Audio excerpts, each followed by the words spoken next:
One-on-one. Habit 5 is powerful because it is right in the middle of your circle of influence. Many factors in interdependent situations are in your circle of concern: problems, disagreements, circumstances, other people's behavior. And if you focus your energies out there, you deplete them with little positive results. But you can always seek first to understand.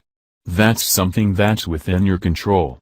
And as you do that, as you focus on your circle of influence, you really, deeply understand other people. You have accurate information to work with, you get to the heart of matters quickly, you build emotional bank accounts, and you give people the psychological air they need so you can work together effectively. It's the inside-out approach. And as you do it, watch what happens to your circle of influence. Because you really listen, you become influenceable. And being influenceable is the key to influencing others. Your circle begins to expand. You increase your ability to influence many of the things in your circle of concern. And watch what happens to you. The more deeply you understand other people, the more you will appreciate them, the more relevant you will feel about them. To touch the soul of another human being is to walk on holy ground. Habit 5 is something you can practice right now. The next time you communicate with anyone, you can put aside your own autobiography and genuinely seek to understand. Even when people don't want to open up about their problems, you can be empathic. You can sense their hearts, you can sense the hurt, and you can respond, "You seem down today." They may say nothing. That's all right. You've shown understanding and respect. Don't push, be patient, be respectful. People don't have to open up verbally before you can empathize. You can empathize all the time with their behavior. You can be discerning, sensitive, and aware, and you can live outside your autobiography when that is needed. And if you're highly proactive, you can create opportunities to do preventive work. You don't have to wait until your son or daughter has a problem with school or you have your next business negotiation to seek first to understand. Spend time with your children now, one-on-one. Listen to them, understand them.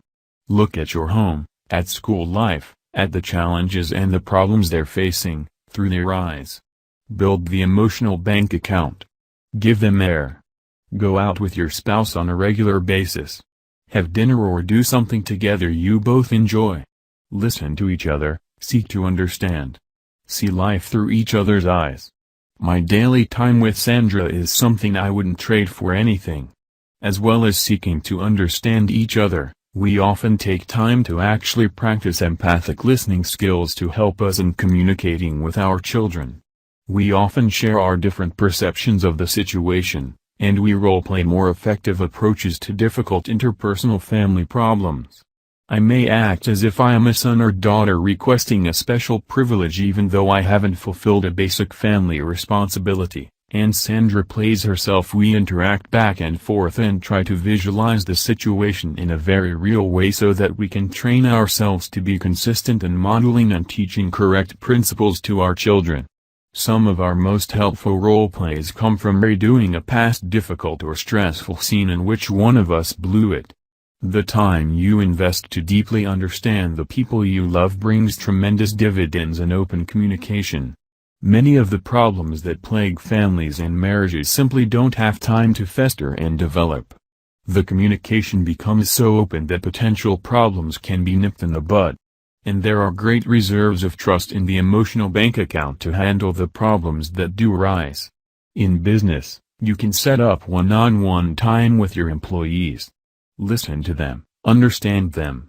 Set up human resource accounting or stakeholder information systems in your business to get honest, accurate feedback at every level, from customers, suppliers, and employees. Make the human element as important as the financial or the technical element. You save tremendous amounts of time, energy, and money when you tap into the human resources of a business at every level. When you listen, you learn. And you also give the people who work for you and with you psychological air.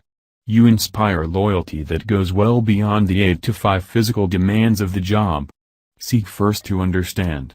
Before the problems come up, before you try to evaluate and prescribe, Before you try to present your own ideas, seek to understand. It's a powerful habit of effective interdependence.